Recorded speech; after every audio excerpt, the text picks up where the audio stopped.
Baik, saya persilahkan kepada Saudara Hanif Al-Attos untuk bisa melanjutkan apa yang tadi disampaikan. Terima kasih. Assalamualaikum warahmatullahi wabarakatuh. Alhamdulillah wassalatu wassalamu ala Rasulillah wa ala alihi wasahbihi man wala. Sebelumnya saya minta maaf kepada pendengar sekalian ya, karena ini formatnya yang bukan diskusi dua arah, maka berubah jadi format seminar ini. Karena yang kita tunggu-tunggu nggak datang. Sehingga saya minta maaf kalau saya ngambil waktu agak panjang, karena seperti yang tadi kami gambarkan, analogikan, ini saya membangun pondasi, nanti akan ada bangunan-bangunan oleh kawan-kawan yang dibangun di atas pondasi tersebut, sehingga mohon dimaklumi sedikit kalau ini agak panjang. Dan kelihatannya karena seruannya 3 hari 3 malam, jadi kami persiapannya 5 hari 5 malam ini bahannya. Jadi mohon maaf kalau agak panjang seperti itu. Jadi tadi kita kembali penyimpangan pertama, kita udah sepakat ya, ternyata ulama itu, ratusan ulama itu yang dulu sudah benar, mereka tuh nggak meleset, sudah betul. Tapi kenapa kok Imat bisa begitu yakin hanya dia yang benar, semua ulama salah? Sehingga dari sini kita bisa kesimpulkan sudah jelas-jelas dia yang menyimpang. Salah satu tadi itu diantaranya dia mengabaikan dan menabrak tatanan ilmu nasab. Saya tadi udah tegaskan masalah syarat sezaman yang itu merupakan syarat mutlak kata Imat dan kawan-kawan, itu adalah syarat yang dibuat-buat. Kalau ada kitab sezaman ya boleh-boleh saja, bagus-bagus saja, tapi itu bukan syarat mutlak yang kemudian karena nggak ada kitab tersebut lalu dianggap nasab tidak tersambung. Tadi kita sudah uraikan panjang lebar, saya kira yang masalah itu sudah tuntas. Kemudian di antara kaidah nasab berikutnya yang diabaikan, Saudara Imat ini selalu mengatakan nasab habaib ba'lawi mardudun batil, mardudun batil, tertolak, batil, tertolak, batal. Oh, bahkan mustahil mustahil tersambung. Nah, ini nih lagi-lagi hal ini timbul karena mengabaikan klasifikasi nasab menurut ulama nasab. Ini penyimpangan terkait ilmu nasab juga. Kalau orang paham ilmu nasab ini basic sekali, hampir di semua kitab teori nasab ini yang dijadikan rujukan oleh Imat disebutkan ya, nasab itu ya setidak-tidaknya ada beberapa klasifikasi, ada beberapa perincian, saya ambil secara global. Setidak-tidaknya ada 4 bagian. Ada yang namanya nasab sahih atau nasab thabit. Nasab sahih ini adalah nasab alladzi ta'akkada thubutuhu bisilsilatin sahihah. Nasab yang telah dipastikan kebenarannya melalui rantai yang sah, ya, mujma'un ala sihhatiha min qibalin nasabin al-muhaqqiqin, yang disepakati keabsahannya oleh para nasabah yang muhakkik. Di sini maksudnya disepakati setiap nasabah yang membahas nasab tersebut menganggap sah. Nah, kalau yang nggak bahas ya layun sabuli sakitin qaulun. Kalau yang nggak bahas ya berarti dia nggak ada pendapat. Ini kita bicara setiap ulama nasab yang ngebahas nasab tersebut nganggap itu sah. Nah, itu nasab yang seperti ini dianggap sebagai nasab sahih atau disebut juga sahihun tsabit. Nah, itu yang pertama.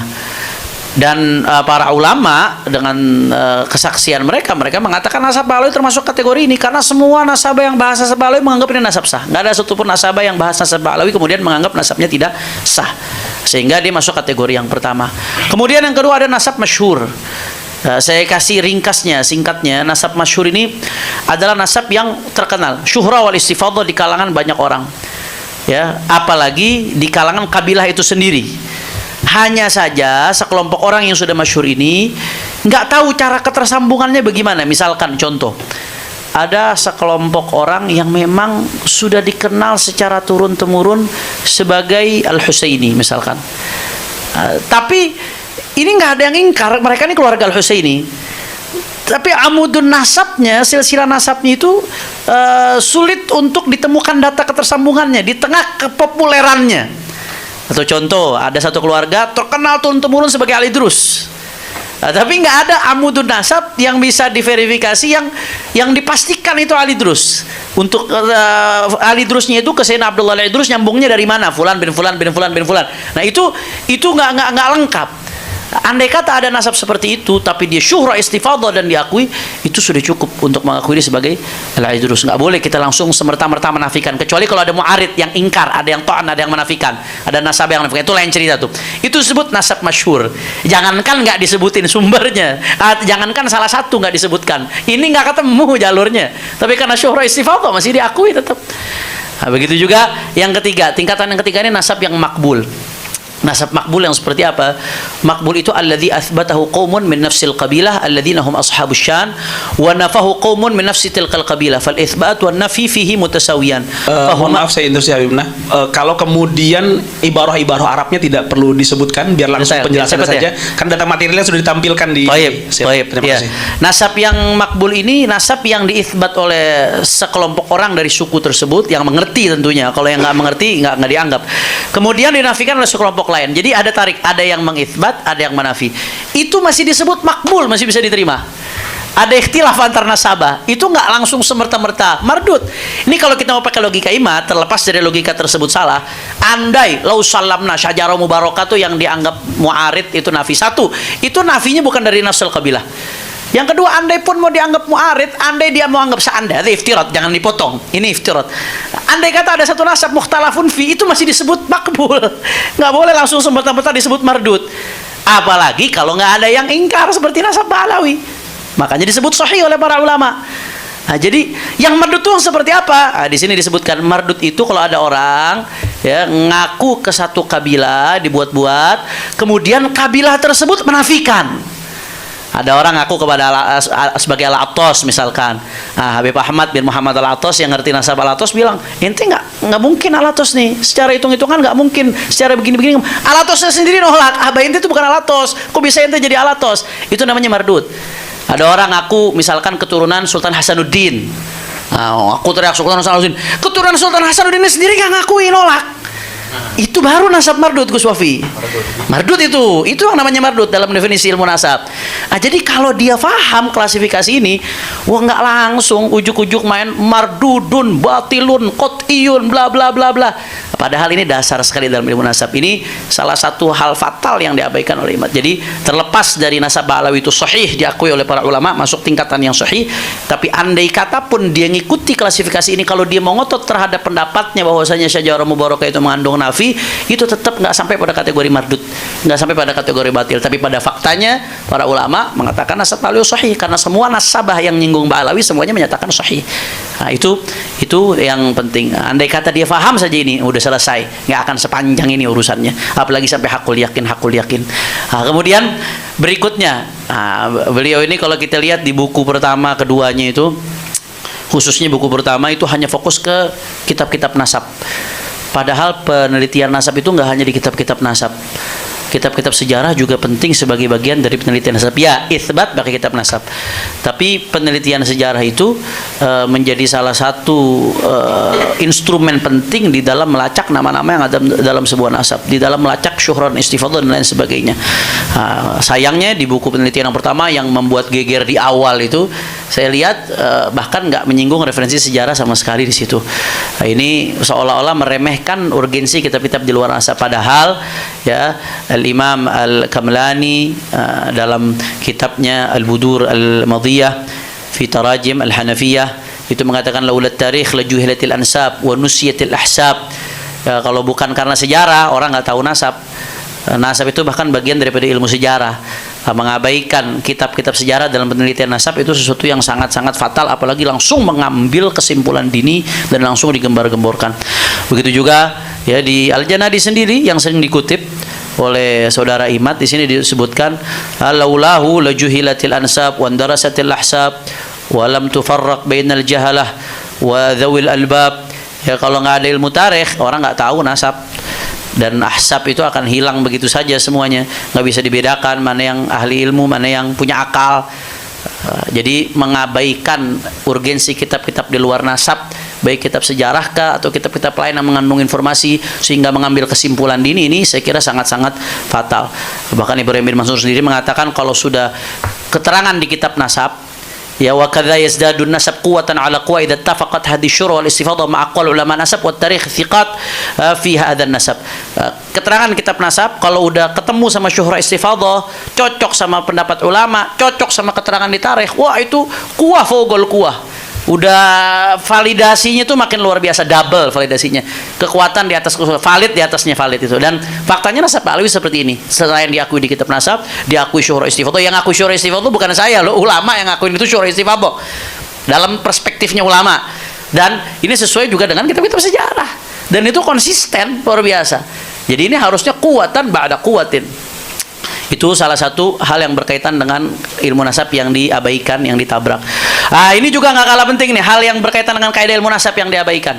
Semua catatan yang bersumber dari Ba'alawi diabaikan, catatan internal keluarga.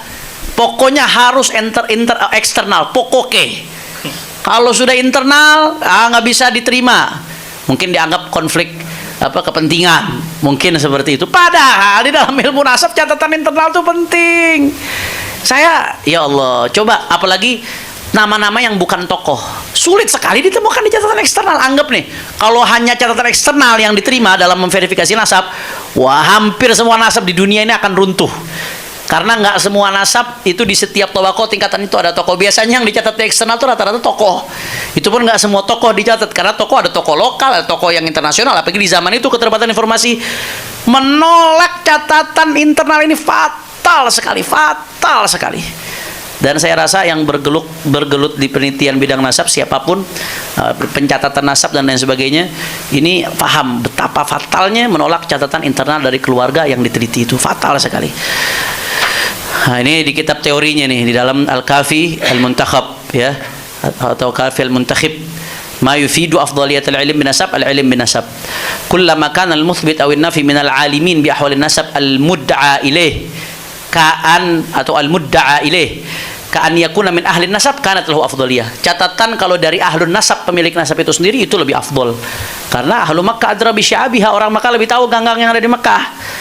Dan ini saya kasih contoh praktek dari ulama. Ada seorang nasabah namanya Abu Abdullah Muhammad Al-Talib Al-Maradisi Al-Fasi, punya kitab namanya Al-Ishraf ala ba'dhi man bi Fas min masyahir al-ashraf. Mereka ketika itu ngutip nama seorang tokoh Ba'alawi, itu Sayyidina Abdullah bin Abi Bakar Al-Idrus Al-Akbar. Dikutip nasabnya, kemudian ketika dikutip, beliau ngutip dari kitab Lamha Al-Bahja Al-Aliyah. Begitu juga kitab Rihlahnya Al-Ayyashi. Dan juga diambil dari berbagai kitab lainnya dari eksternal Ba'alawi. Kemudian dilihat data ini bertentangan dengan kitab internal Ba'alawi, yaitu dengan kitab Ghayatul Qasdi wal Murad. Di situ diluruskan nasuhu ba'da Abdurrahman As-Segaf Muhammad Maula Dawileh bin Ali. Kalau yang tadi sebelumnya itu ba'da Abdurrahman As-Segaf Muhammad bin Muhammad bin Alawi. Muhammad bin Ali Maula Dawileh bin Alawi ibn Muhammad bin Alawi. Ini diluruskan di sini dia. Kalau di kitab internal Ba'alawi, ya bin Muhammad bin Ali bin Alawi bin Muhammad bin Ali, diluruskan. Nah, ini kata dia, ini beda dengan data internal Ba'alawi yang saya kutip dari kitab luar Ba'alawi. Maka kalau beda dengan data internal Ba'alawi, kata-kata nasabah ini nih, Muhammad Al-Talib Al-Maradisi, wa hadzal ladzi yajibu al-masiru ilaihi li anna ahla Makkah adra bi sya'biha. Yang dari internal Ba'alawi itu yang lebih akurat, kata ulama ini. Kenapa? Karena penduduk Mekah lebih tahu ganggangnya Mekah. Dia lebih tahu keluarganya sendiri, sehingga lebih akurat catatannya. Kalau saudara Imat kan sebaliknya, enggak. Pokoknya kalau asal dari Ba'alawi, mardut, pokoknya mardut. Nggak bisa diterima langsung. Ini fatal sekali dalam ilmu nasab. Saya kira kawan-kawannya saudara Imaduddin yang berkecimpung di bidang pencatatan nasab pun, kalau diterapkan ini catatan internal keluarga nggak bisa diterima, mereka juga akan marah sekali, fatal. Semua sih kira keluarga manapun, kalau catatan internal diterima, ditolak, kacau balau. Semua keluarga manapun. Kemudian spirit ilmu nasab dirubah. Spirit ilmu nasab itu apa? Sesuai sabda Rasulullah, ta'allamu min ansabikum ma tasiluna bihi arhamakum. Pelajarilah dari nasab-nasab kalian apa-apa yang bisa membuat kalian menyambung silaturahmi, biar tahu mana sepupu, mana 2 pupu, mana 3 pupu, mana 5 pupu. Itu spirit ilmu nasab. Makanya spiritnya para nasabah itu spiritnya nyatet nasab, bukan batalkan nasab. Kalau kita lihat nasabah-nasabah tuh mulainya belajarnya dari nyatet nasab puluhan tahun, dia nyatet nasab tuh puluhan tahun, dia neliti tuh. Yang namanya ta'an membatalkan itu dalam kasus-kasus yang sempit sekali. Makanya dalam kitab Al-Mughni Ibnu Qudamah disebutkan fa inna nasab yuhtatu li itsbatihi wa yathbut bi adna dalil wa yalzam min dzalika at-tashdidu fi nafihi wa annahu la yantafi illa bi aqwal adillah. Yang namanya nasab tuh asal ada dalil syar'i aja, walaupun sedikit dalilnya, tapi syar'i, diakui secara syariat dalil tersebut, itu sabit nasab itu, nggak boleh diingkarin. Walaupun nanti ada level-levelnya, ada yang sahih, ada yang masyhur, ada yang makbul, itu nanti kembali ke pembagian levelnya, tapi nggak boleh diingkarin. Yathbut bi adna dalil, asal ada dalil syar'i walaupun minim, diterima. Tapi yang namanya tasydid sebaliknya, la yantafi illa bi aqwal adillah, enggak bisa dinafikan kecuali dengan dalil terkuat. yang terang benderang, nggak ada kesamaran sama sekali, nggak ada syubhat sama sekali. Prakteknya saudara Imaduddin nggak, pokoknya asal ada dalil selemah apapun bisa pakai buat nyerang Mbak Alawi, dipakai pokoknya. Kayak anak kecil lagi tawuran, mohon maaf saya analogikan, apa aja yang ada di situ, ada batu kecil, pokoknya batu dipakai buat ngelempar. Nah, ini bertentangan dengan spirit ilmu nasab. Kemudian berikutnya, apalagi ada hadis larangan tentang ta'an. Rasulullah SAW mengatakan arba'atun min umuril jahiliyah, salah satunya at-ta'nu fil ansab, ithnani fil nasi huma bihim kufrun, hadis sahih. Kata Rasulullah salah satunya at-ta'nu fil ansab, ay binahwi qadhin fi nasabin thabata fi dhahir syara', nasab yang zahir syara' sudah dianggap sabit, secara zahir syara' sudah dianggap nasab itu sah, kemudian dita'an, itu termasuk yang diancam oleh Rasulullah, ay min khisalil kufar, termasuk perbuatan kafir dan termasuk perbuatan jahiliyah, na'udzubillah min dzalik. Sekali lagi ini bukan ngancam-ngancam, ini mengingatkan perkataan Rasulullah, karena Rasulullah basyiran wa nadhira. Nanti ada yang bilang Habib Hanif mentang-mentang nasab yang dibatalin kok ngancem-ngancem. Itu ke penyimpangan yang pertama yang berkaitan dengan ilmu nasab. Termasuk nanti masalah syuhra istifadhah akan dijabarkan oleh Al-Ustaz Muhaimin Bahiruddin nanti insyaallah. Kemudian ada penyimpangan yang kedua, yaitu menentang, mengabaikan dan merendahkan pengakuan para ulama mu'tabarin tentang nasab Ba'alawi. Ini singkat saja saya bahas. Nasab Ba'alawi itu bukan nawazil. Kalau kita belajar di Fakultas Syariah, saya dulu S1 di Al-Ahqaf University, juga moderator kita dulu di Azhar, jurusan apa Ustaz? Akidah filsafat. Kalau di Syariah ada mata kuliah namanya Fiqhun Nawazil. Fikih membahas hal-hal kontemporer yang belum dibahas oleh ulama-ulama sebelumnya. Karena apa? Karena sesuatu tersebut baru. Kejadiannya di dulu belum ada, sehingga butuh ijtihad baru untuk merumuskan hukum daripada kejadian tersebut. Nasab Ba'alawi ini bukan nawazil. Nasab Ba'alawi ini udah mansus dari zaman dulu oleh para ulama. Jadi bukan hal yang baru mau diteliti. Ini udah final, ulama tuh udah selesai. Sehingga para ulama itu udah ngakui keabsahan nasabnya, statusnya sebagai Husaini, Ashraf Sada. Ini nanti silahkan bisa dibaca panjang lebar di sini pengakuan-pengakuan para ulama itu. Dan ini bukan nawazil, bukan sesuatu yang baru. Andai kata nasab Ba'alawi ini terputus, nggak nyambung, yang akan memutuskan itu ulama-ulama itu. Kalau menurut standar ilmu nasab dan syariat putus. Kenapa? Karena nasab itu udah sampai ke tangan mereka. Kalau nasab itu terputus kemudian mereka tetap paksakan tersambung, oh berarti khianat dong. Berarti bohong atas nama Rasulullah, berarti menyambungkan nasab yang harusnya disambungkan. Jadi ini bukan nawazil, ini udah selesai dibahas oleh ulama. Justru sebaliknya, yang ta'nu ini yang baru muncul kemarin-kemarin beberapa orang. Dan kalau kita mau lihat nama-nama ulama yang ngaku nasab Ba'alawi, ya silahkan nanti dilihat di buku ini ya, keabsahan nasab Ba'alawi dan membongkar penyimpangan pembatalnya yang disusun oleh tim pengawal persatuan umat. Itu banyak sekali. Seenggak-enggaknya yang kami di sini nih, kami santri-santri nih yang kami, apalagi saya khususnya Tuailibul Ilim yang bukan orang alim, hanya santri, seenggak-enggaknya saya dapat 140 referensi dari non Ba'alawi. Yang dari Oman tuh hampir 180 lebih ngakui keabsahan nasab Ba'alawi, status mereka sebagai Husaini atau Ashraf atau Sada. Itu 180 lebih. Kita di sini 140-an. Nah, itu banyak sekali. Saya nggak perlu bacakan satu persatu. Ya, silahkan dilihat di layar itu. Ada nanti rincinya bisa dilihat di dalam buku tersebut. Ya, ini ulama-ulama besar, ada Ibnu Hajar, ada Syarji Az-Zabidi pengarang Tajridus Sharih, ada Tuhfatuz Zaman. Tuhfatuz Zaman ini kitab yang dijadikan rujukan oleh Ibnu Hajar Al-Asqalani sebagaimana keterangan muridnya As-Sakhawi. Kemudian juga ada Dhamin bin Syadqum, ada Ibn Imad Al-Hambali, kemudian Al-Ayyashi, kemudian juga di sini ada Amir As-San'ani, ada As-Sakhawi, ada Asy-Syarqawi, ada Bakri Syata, Hasyiyah Fathul Mu'in, Bakri Syata. Kemudian juga masih banyak sekali kalau kita sebutkan satu persatu nggak akan cukup waktunya. Dan menariknya, ini fakta yang menarik. Pengakuan nasab Ba'alawi bukan hanya dari ulama-ulama dari kalangan Syafi'iyah, Hanafiyah, Malikiyah, Hanabilah. Masing-masing dari ulama kalangan tersebut ada keterangannya. Ya, bukan hanya dari itu, tapi termasuk dari luar Ahlussunnah wal Jamaah, dari ulama Zaidiyahnya ada, dari ulama Ja'fariyahnya pun ada. Bahkan dari kalangan salafiyahnya pun ada. Salafiyah mu'asirah yang saya maksud di sini ya. Jadi ini nasab Ba'alawi keabsahannya ini di kalangan ulama minal qawasimil mushtarakah, termasuk sesuatu yang diakui oleh semua kalangan ulama ya. Makanya saya lucu begitu ada satu tokoh ya, seniman tahu-tahu ngomong ini dunia internasional sudah nggak mengakui lagi. Dunia internasional yang mana yang dimaksud ini saya nggak ngerti. Tadi Gus Rumel bilang waktu ke toko-toko, ke pakar-pakar, mereka ketawa dengar ada pembatalan itu. Ini dunia internasional yang mana? Ini justru ulama dari berbagai mazhab, bahkan pengakuan dari negara.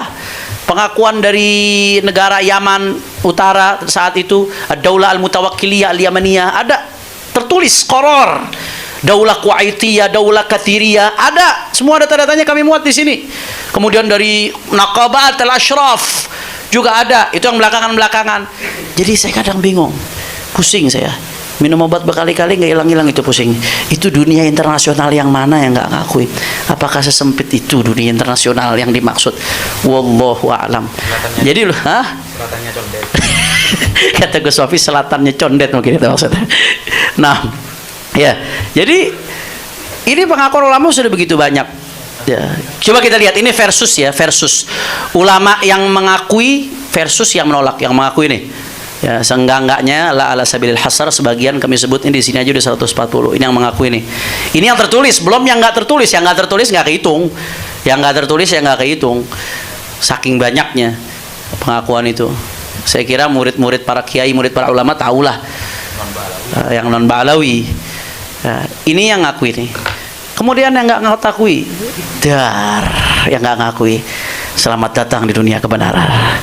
Ini kalau bahasanya Gus Wafi. Murad Sukri tahun 95 ditambah Audah Uqaili tahun 2009 sama dengan Imaduddin bin Sarman tahun 2023. Oh, saya sampai nulis tuh Imaduddin, mohon maaf Kiai Imad, salah penulisan. Ada sakot minan nusakh, ya, salah penulisan. Nah, ini yang nggak mengakui, ini pembatal, mohon maaf, bukan pembatal nasab Ba'alawi. Nah, yang mau saya garis bawahi, ya, pengakuan dari para ulama itu fakta yang tidak bisa terbantahkan. Segiat apapun Imad nulis, berceramah, mempropagandakan, dibantu dengan Haji Roma Irama, dibantu dengan teman-temannya, tidak bisa merubah fakta pengakuan dari ulama itu. Al-bahats la yaruddul manqul. Jadi itu fakta. Pengakuan dari para ulama yang segitu banyak itu fakta yang nggak bisa dinafikan. Segiat apapun Haji Imad berbicara, menulis, itu tidak bisa merubah fakta yang sudah terjadi. Nggak bisa. Dan yang Imad sampaikan itu nggak lebih hanya menunjukkan pribadinya dia, pendapat pribadinya. Makanya menariknya di sini, kalau sebetulnya beliau gentle, seperti yang beliau pernah katakan, walaupun sedunia ulama mengakui, saya akan tetap menolak. Itu udah bagus tuh sebetulnya. Itu sikap gentle namanya. Biar masyarakat menimbang sendiri, mau ikut dia apa mau ikut ulama sedunia. Nah, itu harusnya seperti itu. Tapi belakangan enggak, dia berusaha mencari celah dengan asumsi untuk mengurangi lawannya, para ulama-ulama itu. Asumsinya apa? Yang pertama, dia mengatakan itu biasanya ngakuin Ba'alawi itu ada hubungan persahabatan, perguruan, ya, kerabat. Kalau kiai-kiai dibilang karena periparan, ada mantunya yang Ba'alawi, seperti Syekh Murtadha Az-Zabidi, itu katanya ngakuin Ba'alawi karena gurunya Ali Idrus. Syekh Ali Jum'ah tuh ngakuin Ba'alawi sebagai sadang. Syekh Ali Jum'ah sampai berani ngomong ijma, itu karena sahabatnya Habib Umar bin Hafid. Itu asumsi yang disampaikan, itu fakta. Asumsi ini fakta dari dia maksudnya. Asumsi untuk membantah fakta tadi. Kemudian asumsi yang kedua, ya silahkan itu saya sebutkan sumbernya. Imad mengatakan ulama yang mensahihkan nasab Ba'alawi itu dilatar belakangi faktor husnudzon. Karena interaksi dengan Ba'alawi, baik-baik, soleh-soleh yang dulu-dulu, ya, seperti Imam Nabhani itu mengatakan ajma'atul ummatul islamiyah bi anna sada Ba'alawi min ashahi ahli baiti nasaban. Itu faktor husnudzon karena interaksi. Nah, ini asumsi yang nggak akan bisa merubah fakta tadi. Jawaban atas asumsi tersebut apa? Satu, itu asumsi nggak bisa merubah fakta. Yang kedua, sadar atau nggak sadar, dia sedang nuduh ulama itu berani ngesahkan nasab yang nggak sah hanya karena pertemanan, hanya karena ngelihat akhlak. Seolah-olah ulama itu udah tahu ini nasab nggak sah, cuman tetap disahkan karena nggak enak temen, karena nggak enak ini guru, karena nggak enak. Seolah-olah ulama itu nabrak hadis yang melarang bohong atas nama Rasulullah. Ulama-ulama itu nabrak hadis yang melarang menisbatkan seorang bukan kepada bapaknya. Jadi di samping asumsi itu nggak terbukti, apa yang Imad utarakan juga mengandung fitnah keji yang luar biasa. Itu yang saya perlu tegaskan di sini. Jadi itu fakta yang nggak terbantahkan. Harusnya kalau dia gentle, ya udah bilang ini pendapat saya nabrak semua ulama, selesai, nggak usah pakai takwil. 140 kitab Anda mau takwilkan semuanya, habis umur buat takwil itu. Kemudian asumsi berikutnya, asumsi Imad mengatakan bahwa ulama yang mensahihkan nasab Ba'alawi hanya menukil, nah ini yang penting nih, dari orang yang sebelumnya, seperti yang dilakukan oleh Imam Ibnu Hajar Al-Haytami. Itu silahkan lihat di websitenya. Saya mau jawab di sini. Yang pertama, yang namanya ilmu nasab itu ya riwayat, nukil. Ilmu nasab itu bukan ijtihad akli. Yang namanya ilmu nasab memang riwayat, nukil dari sebelum-sebelumnya.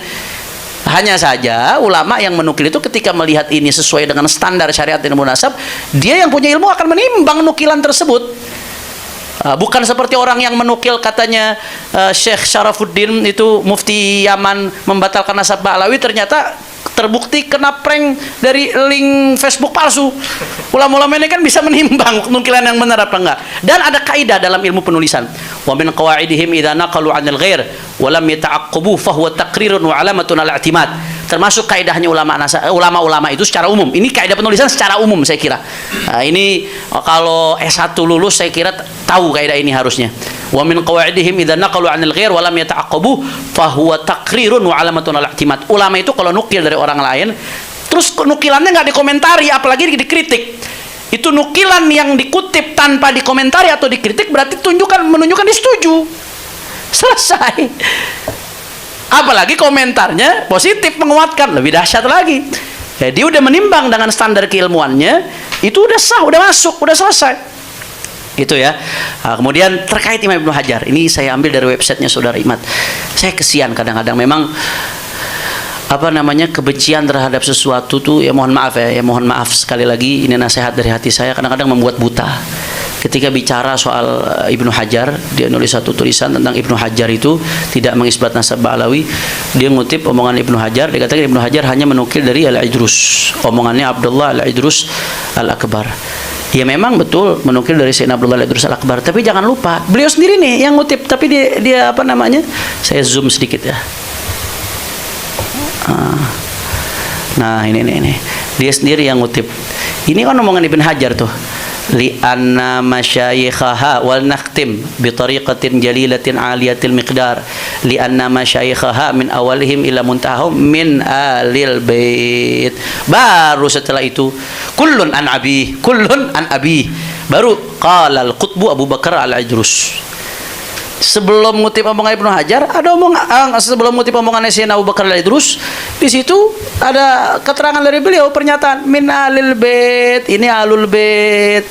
Nah, saking entah nggak kelihatan atau bagaimana, beliau bicara panjang lebar di artikel ini, Ibnu Hajar tidak mengisbat nasab Ba'alawi. Padahal itu jelas-jelas tulisan itu min alil bait, itu tulisan Ba'alawi itu baru setelah itu ngutip. Itu kan artinya beliau setelah ngutip itu, beliau mengutarakan pandangannya terhadap nasab tersebut setelah ngutip, terhadap sanad tersebut. Sanad yang isinya sekaligus nasab, karena kullun an abi, karena semua ngambil dari ayahnya. Udah jelas banget itu, kullun an nabi, semua dari ayahnya. Berarti dia nganggap yang ada di situ semua dari ayahnya. Termasuk Ubaidillah bin Ahmad, Abdullah min abihi Ahmad min abihi Isa, di situ disebutkan. Selanjutnya, kemudian kebencian yang menutup mata.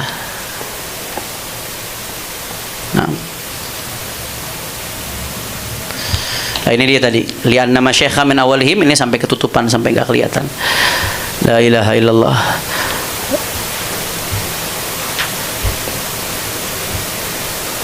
Kok nggak bisa ini.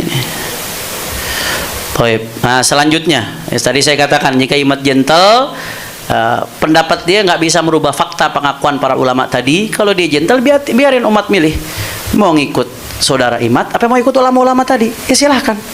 Walaupun nanti Gus Wafi akan bahas oleh kullu khilafin ja'a mu'tabara illa khilafun aw haddun minan nadhari. Nanti Gus Wafi akan membahas. Kalau dia gentle harusnya seperti itu. Kemudian ya, dia selalu mengatakan itu walau afdal muftuun radhiyallahu anhu. Kemarin terakhir ketua PBNU pun ngutip ini di muktamarnya Lazisnu. Walau afdal muftun, saya tetap husnudzon Habib Ali Al-Bahar, dzurriyyah Rasulullah sallallahu alaihi wasallam. Nah, ketua PBNU mengatakan demikian. Ini kata-kata ini walau afdal muftun ini populer gara-gara ceramahnya Haji Imaduddin. Walau sedunia mengaku saya akan nolak ini, enggak ilmiah ini. Kalau ilmiah itu kata ulama, idza su'ilna an madhhabina wa madhhab mukhalifina qulna wujuban. Madhhabuna shawab yahtamilul khata' wa madhhabu mukhalifina khata'un yahtamilus shawab. Ulama-ulama dulu tuh sebagaimana diceritakan dalam Ad-Durrul Mukhtar Hasyah Ibnul Abidin, ya. Itu dan Hasyah Ibnul Abidin, Durrul Mukhtar dan Hasyah Ibnul Abidin. Idza su'ilna an madhhabina, kami kalau ditanya tentang pendapat kami, madhab kami dan madhab orang yang berbeda dengan kami, maka wajib kami mengatakan madhab kami yang benar, yang lain bisa saja salah. Madhab kami salah, madhab yang beda dengan kami salah, bisa saja benar. Az-Zufar, ini Az-Zufar mengatakan inilah sunnah nadhir ahadan hatta yaqul laqad akhtatu walakin unadhiru hatta yujan. Qila fa kaifa yujan? Qala yaqul bima lam yaqulhu ahad. Az-Zufar ini dalam kitab Akhbar Abi Hanifah mengatakan, aku nih kalau debat sama seseorang, aku nggak debat sama dia sampai dia mengatakan aku salah. Tapi aku kalau debat sama seseorang, aku debat sama dia sampai gila. Gimana itu gila wahai Syekh? Fa kaifa yujan? Gimana orang gila? Yaqul bima lam yaqulhu ahad. Kalau sudah berpendapat dengan pendapat yang dikatakan yang tidak dikatakan oleh siapapun. Punya pendapat yang nabrak semua ulama, itu bukan keren. Itu gila. Itu kata Az-Zufar. Itu kata Az-Zufar. Kemudian terakhir, sekarang ada yang teriak-teriak, bagaimana kalau nasab Ba'alawi dibahsul masailkan oleh NU? Tayyib, bahsul masail NU itu ada aturan mainnya di dalam Kombes Nahdlatul Ulama dan Munas Alim Ulama yang diselenggarakan pada Januari 92 di Bandar Lampung.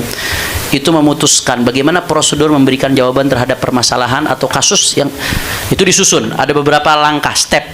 Hadza bitartib. Pertama, dalam kasus ketika jawaban bisa dicakupi oleh teks kitab nas dan di sana terdapat hanya satu qaul atau wajah, maka dipakailah qaul atau wajah sebagaimana yang termaktub dalam teks tersebut. Kalau yang seperti ini nggak ketemu, dalam kasus ketika jawaban bisa dicukupi oleh teks kitab dan di sana terdapat lebih dari satu qaul atau wajah, maka dilakukan takrir jama'i untuk memilih salah satu yang aslah atau aqwa, yang paling kuat, paling sejalan dengan maslahat dan paling sejalan dengan dalil. Ketiga, dalam kasus kalau tidak ada qaul atau wajah sama sekali yang menjelaskan, baru di situ ilhaqul masail binadhairiha secara jama'i. Jadi apa masalah yang udah pernah dibahas sama ulama, ada masalah baru yang serupa, maka hukumnya diilhaqkan, dikiaskan. Nah, kemudian kalau nggak ada juga, nggak ada qaul, nggak ada wajah, nggak ada nazir untuk diilhaqkan, nggak ada masalah serupa dari kitab-kitab yang terdahulu, maka baru di situ lakukan ijtihad jama'i. Artinya apa ijtihad jama'i? Itu hanya dalam masalah nawazil yang nggak ada nasnya. Kalau ada nas seperti nasab Ba'alawi, kalau kata orang Betawi nasnya seabrek-abrek pengakuan tentang keabsahan nasab Ba'alawi. Ya kalau pakai bahsul masail ulama yang langsung selesai. Apalagi kalau Ibnu Hajar. Apalagi a'immah, bukan lagi mazhab Syafi'i, ini hampir semua mazhab ulama-ulama muhaqqiq. Dan kalau dalam perspektif ini ya udah selesai langsung. Nas ulama terlalu banyak, bukan lagi ada, terlalu banyak kalau mau dibahsul masailkan. Maka kesimpulan saya dari yang pertama ini, nasab Ba'alawi sah menurut ilmu nasab, ilmu syariah dan ilmu sejarah.